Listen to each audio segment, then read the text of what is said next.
అయోధ్యానగరములలోన రాజ్యంబుల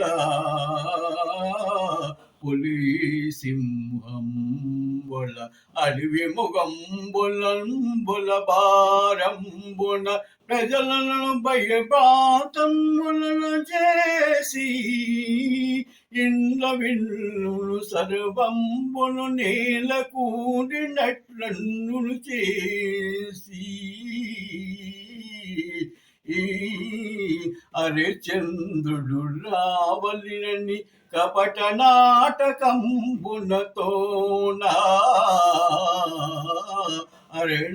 అరయ్యాడి విముగంబులతోన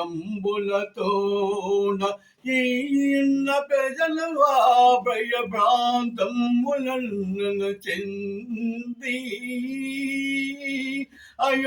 అయోధ్యానగరమున వేలుచున్న సత్యరి చందీశాన్ని వచ్చి సత్యరి చంద్రుని ప్రభుని దర్శనాయముని ఏగి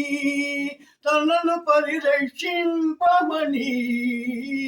అడవి ముఖముల భారముల నుండి పరిరక్షించమని ఆదించెను ప్రజల మనరాలించి ధనుర్బాణములతోన ధనుర్బాణంబుల అరే చంద్రుడు అడియు మొగంబులన్నియను పాలతోలి వరించినాడు ప్రజారక్షణకై సత్యధర్మ వాక్య సూర్యుడు సత్యధర్మశీలయగు సూర్యవంశముల రాజు అయినా సత్యాయరిచంద్రుడు సత్యదీచాయిత పరుణుడై ధర్మంబును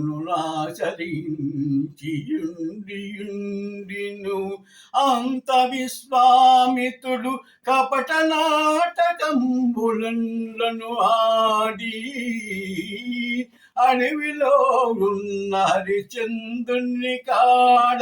తన ఇద్దరి కూతుళ్ళను పంపి హరిచంద్రుడే నీ భక్తయని చెప్పి పంపినారు హరిచంద్రుని నటనాయుతంబులతోన చేసుకుని హరిచంద్రుడు హారంబును బహుమానంబునుగా ఇవ్వగా తనమునాశించినది తనని వరి చంద్రుని మమ్మలను మీ అర్ధాంగిగా స్వీకరించమని అడగగా సత్యహరిచంద్రుడు ధర్మశీలా పరుడులైన సత్యవతుడు నిండును వీణ అడిగినదన్ని సమకూడదు సత్యధర్మంబునుని మంత్రవెరియములతోన వాడిని వెళ్ళగొట్టసాగిను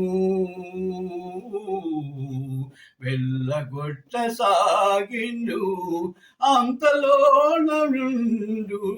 తెలియపరిచెను విశ్వామిత్రుల కుమార్తెలు ఇద్దరునని విశ్వామిత్రుని కాడగేగి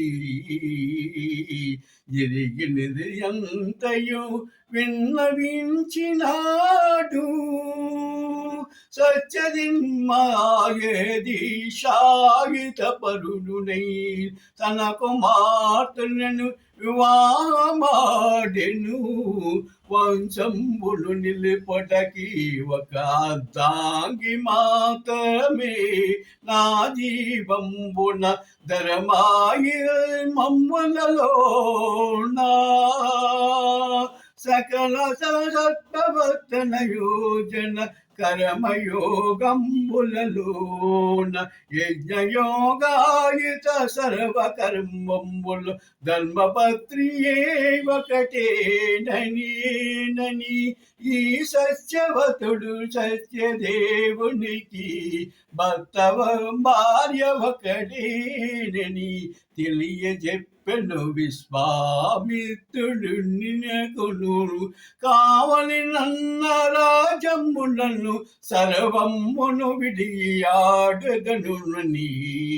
సెలవనివ్వగా అంత విశ్వామిత్రుడు తన రాజంబమ్ములను అధికారములతోన సమస్తాయతంబులలోన అన్నియునుతోన నమ్ము దానము నిమ్మము నన్ను నియో జాగిన్నికి రాజను చేయము అని అరచంద్రునికి చెప్పసాగిను. Like, share, and subscribe, and click the bell icon to get more videos.